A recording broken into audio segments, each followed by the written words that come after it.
Hi friends, welcome back to my channel. So guys, இன்றைக்கி என்ன நம்ம பார்க்க போகிறோன்னா, மோரோ பாயிண்ட்ஸில் எப்படி பின் ரெக்வஸ்ட் பண்ணுறது அண்ட் எப்படி பின் வந்ததுக்கப்புறம் எப்படி ஆக்டிவேஷன் பண்ணுறது அப்படின்னு எல்லாம் பார்த்துடலாம். ஸோ ஃபஸ்ட்டு நீங்கள் மோரோ பாயிண்ட்ஸ் லாகின் பண்ணிக்கோங்க.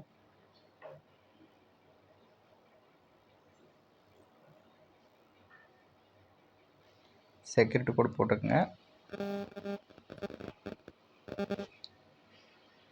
ஸோ ஓப்பன் பண்ணிங்கன்னா டேஷ்போர்ட் இப்படி தான் இருக்கும்.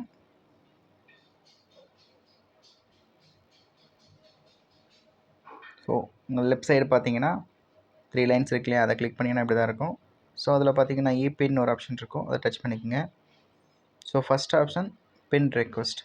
ஸோ நீங்கள் பேமெண்ட் பண்ணதுக்கப்புறம் அந்த பேமெண்ட் ப்ரூஃப் எடுத்து வச்சுக்கோங்க. ஃபஸ்ட்டு நீங்கள் எந்த பிளானில் ஜாயின் பண்ணுறீங்களோ அந்த பிளானுக்கான பேமெண்ட் பண்ணிவிட்டு அந்த ப்ரூஃப் வந்து எடுத்து வச்சுக்கோங்க. ஸோ நீங்கள் எந்த பிளானில் ஜாயின் பண்ணியிருக்கீங்க, ஆர்கனைசராக, டிஸ்ட்ரிபியூட்டராக, கஸ்டமராக அண்ட் டிஜிட்டல் ப்ரொமோட்டராக, நீங்கள் எதில் ஜாயின் பண்ணியிருக்கீங்களோ அதில் எத்தனை குவான்டிட்டின்னு கேட்குறாங்க பாருங்கள். நம்ம ஒன்று தான். ஸோ நான் வந்து டிஜிட்டல் ப்ரொமோட்டரில் ஜாயின் பண்ணியிருக்கேன். ஸோ 1 குவான்டிட்டி கொடுத்துக்கிறேன். ஸோ நெக்ஸ்ட் பார்த்தீங்கன்னா நீங்கள் எவ்வளோ பேமெண்ட் பண்ணிங்களோ அந்த பேமெண்ட்டையும் என்ட்ரு பண்ணிக்கோங்க. ஸோ அடுத்து ட்ரான்சாக்ஷன் நீங்கள் எந்த டேட்டில் வந்து நீங்கள் ட்ரான்சாக்ஷன் பண்ணிங்களோ அந்த டேட்டை வந்து இங்கே என்ட்ரு பண்ணிக்கோங்க. ஸோ நெக்ஸ்ட் பார்த்தீங்கன்னா நீங்கள் எந்த பேங்க்லேருந்து சென்ட் பண்ணிங்களோ அந்த பேங்க்கோட நேமை இங்கே டச் பண்ணிக்கோங்க. ஸோ நீங்கள் எங்கேருந்து சென்ட் பண்ணிங்களோ உங்கள் பேங்க்கோட நேம். ஸோ நெக்ஸ்ட் பார்த்தீங்கன்னா பேமெண்ட் ஆப்ஷன். நீங்கள் கேஷாக டெபாசிட் பண்ணிங்களா, இல்லை நெஃப்ட் பண்ணிங்களா, இல்லைனா யூபிஐ ட்ரான்சாக்ஷன் பண்ணிங்களா. கேஷ் டெபாசிட்னா நீங்கள் டைரெக்டாக ஸ்டோரில் போய் பண்ணுற மாதிரி இருக்கும், அது ஃப்யூச்சரில் இருக்கும். ஸோ இப்போதைக்கு நம்ம வந்து யூபிஐ தான் பண்ணிகிட்ருக்கோம். ஸோ யூபிஐ செலக்ட் பண்ணிக்கோங்க.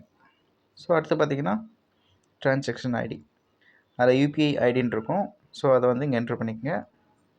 அடுத்து பேமெண்ட் ப்ரூஃப் சூஸ் பண்ணிட்டு பேமெண்ட் ப்ரூஃப் வந்து இந்த மாதிரி கேட்கும். நீங்கள் மீடியாவில் போய்ட்டு உள்ளே போய்ட்டு நீங்கள் எடுத்து வச்சுக்க ஸ்க்ரீன்ஷாட்டை பேமெண்ட் ப்ரூஃபை எல்லாம் வந்து ஆட் பண்ணுறேங்க. ஸோ ரீமார்க்கில் வந்து உங்களுடைய எம்பின் வந்து இங்கே வந்து போட்டுருணும். எம்பி உங்களுடைய யூசர் ஐடி இருக்கு இல்லையா, சைடில் பாருங்கள், இங்கே இருக்குது பாருங்கள், MP00911. இதுதான் என்னோடய ஐடி. இந்த ஐடியை இந்த இடத்துல என்ட்ரு பண்ணிக்கோங்க. ஸோ அடுத்து சப்மிட் கொடுத்தீங்க அப்படின்னா கீழே ஷோ ஆகும். இந்த இடத்துல பெண்டிங்னு இருக்கும். ஸோ எனக்கு அப்ரூவ் ஆகிடுச்சு. ஸோ இப்போது நம்ம எப்படி பின் வந்து ஆக்டிவேஷன் பண்ணுறது பார்த்துடலாம். மறுபடியும் இங்கே கிளிக் பண்ணிங்க, பின் ஆப்ஷன்லேயே போங்க. ஆக்டிவேஷன் பின் இருக்கும், அதை கிளிக் பண்ணிங்கன்னா இப்போது எனக்கு ஆக்டிவேட் பின் ட்ரான்சாக்ஷன் வந்துச்சு பார்த்தீங்களா, இங்கே இருக்குது. ஸோ எனக்கு பின் கிடச்சிருச்சு. ஸோ அடுத்து பார்த்தீங்க அப்படின்னா இன்கம் பிளானில் போயிட்டு ஆக்டிவேட் இன்கம் பிளான் அப்படி பார்த்தீங்களா, அதை கிளிக் பண்ணிக்கங்க. ஸோ இதில் இப்போது உங்களுடைய எம்பி ஐடி வந்து இதில் வந்து என்ட்ரு பண்ணி செக் பண்ணிங்கன்னா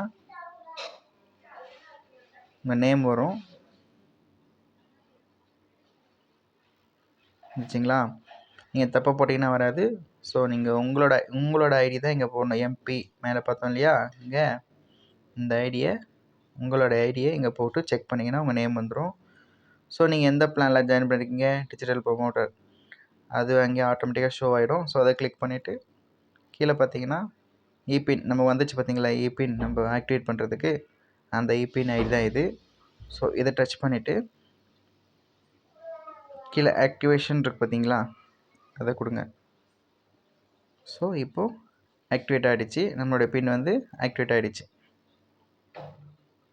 ஸோ அடுத்து டேஷ்போர்டு போயிடுங்க.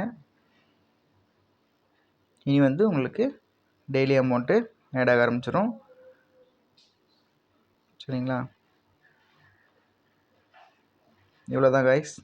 எதாவது டவுட்னா கமெண்ட் பண்ணுங்கள், நம்பர் கொடுக்குறேன், கான்டாக்ட் பண்ணுங்கள்.